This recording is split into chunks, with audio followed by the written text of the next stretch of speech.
Just chilling in the parking lot for a minute, right across from the Tyson Chicken Factory.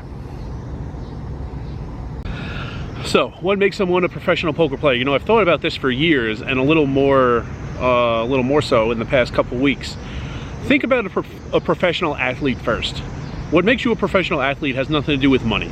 Money's not a factor. There's a lot of people trying to make rosters. Football season just started yesterday. Pat Mahomes took the loss. But think about Pat Mahomes. He doesn't need money. What makes him a professional football player is that he makes the roster of a professional football team. Okay, it can't be the same thing with poker because there's so little barrier to playing poker. You need to be just 21, 18 in some places, and you just have to have avoided doing something so stupid that you got banned from the casino or the poker room. To walk into the Horseshoe Council Bluffs and sit at a poker table is incredibly simple. So it can't just be the fact that you play, and I don't care how much you play. I don't care if you play 3,500 hours a year. That's not enough to make you a professional poker player. It has to do with the money somehow, because there are a lot of people who maybe they have an inheritance or they make like a large passive income, or they worked and then retired and they have money and they like poker as a hobby so much they do it like every day. Maybe they play like well over 2,000 hours a year. Well, if you absolutely don't need the money, I don't think it makes you a professional. If you could go like 5 years of playing poker and breaking even or losing or making like, you know, $5,000 per year, that makes you a professional? I don't think so. So here's what I came up with, and I'm sure there will be differing opinions. Let me know in the comments what you think. I don't think any other form of income should hurt your status as a professional. Here's the thing. Say someone plays poker, say someone has bills of $50,000 a year. Say someone plays poker and makes $55,000 a year. Math on the screen.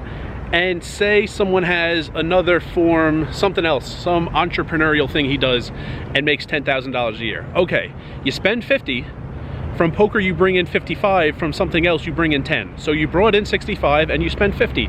Great, you made more money than you spent. Okay. Poker was very important. You relied on that poker money. Without the other thing, you still would have made more than you spent. Just poker would have been 55 you brought in, and all your expenses would have been 50. So you still would have brought in more than you spent.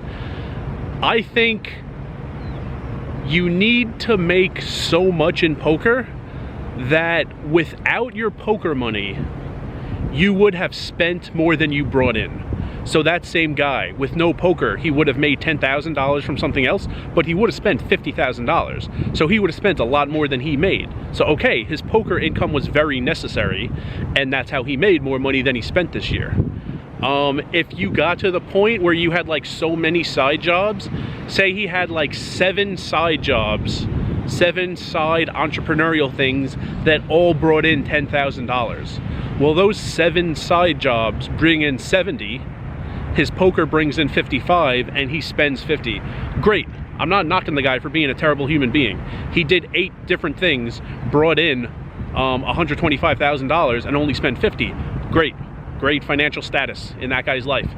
But at that point, not that it means you're terrible at poker, but I think you kind of lose your status as a professional if you're doing 7 other things that total to bring in more money than you spend. Because even without poker, that guy would have brought in 70,000 and only spent 50,000. So poker wasn't necessary when he was playing. He wasn't relying on it. It wasn't like a matter of bleeding money for the year and saving money for the year. So not that it makes you worse at poker, but I think at that point it's become so diluted from other things that you can't quite call yourself a professional. So that's how I would define it. If you remove your poker income for the year, you have spent more than you brought in. And everyone can feel free to put down their definitions in the comments, and I'll probably read all of them. And remember, rice is a spoon food.